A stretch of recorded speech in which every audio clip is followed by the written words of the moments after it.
सिंहासन नहीं संस्कार चुने, यातनाएं सही पर सिद्धांत न भूले। कर सकता है शरीर, झुक नहीं सकता स्वाभिमान। ऐसे थे छत्रपती संभाजी, मराठा अभिमान, मराठा अभिमान।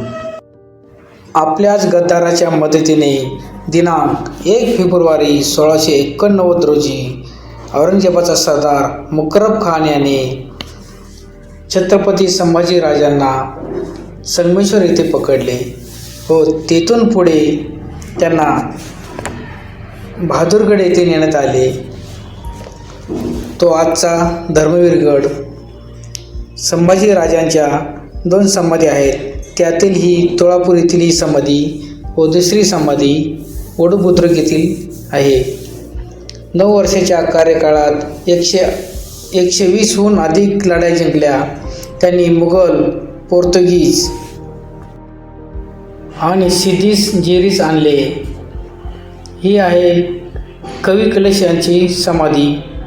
छत्रपती संभाजी महाराजांचे ते सहाय्यक होते व मित्रही होते। हे आहे संगमेश्वर मंदिर। या मंदिराचा जीर्णोद्धार शहाजीराजे यांनी केलेला आहे। 40 दिवस अत्याचार सहन केल्यानंतर दिनांक 11 मार्च 1689 रोजी औरंगजेबाच्या हुकुमावरून संभाजी महाराजांचे शिर कलम करण्यात आले, तसेच देहाचे तुकडे तुकडे करण्यात आले। काही तुकडे हे तुळापूर येथे तर काही तुकडे या नदी पलीकडच्या वडुबुद्रुक येथे टाकण्यात आले। वडू गावातील नागरिकांनी महाराजांचे अंत्यसंस्कार केले, तसेच गोविंद महार यांनी आपली जमीन महाराजांच्या अंत्यसंस्कारासाठी दिली। त्यामुळे आपल्याला कवी कलश व महाराज यांच्या 2 समाध्या जवळजवळ पाहायला मिळतात। हे आहे छोटेसे संग्रहालय। येथेही खूप उपयुक्त अशी माहिती महाराजाबद्दल ठेवलेली आहे। त्यांची काही शस्त्रे तसेच काही वस्तू येथे ठेवण्यात आलेल्या आहेत।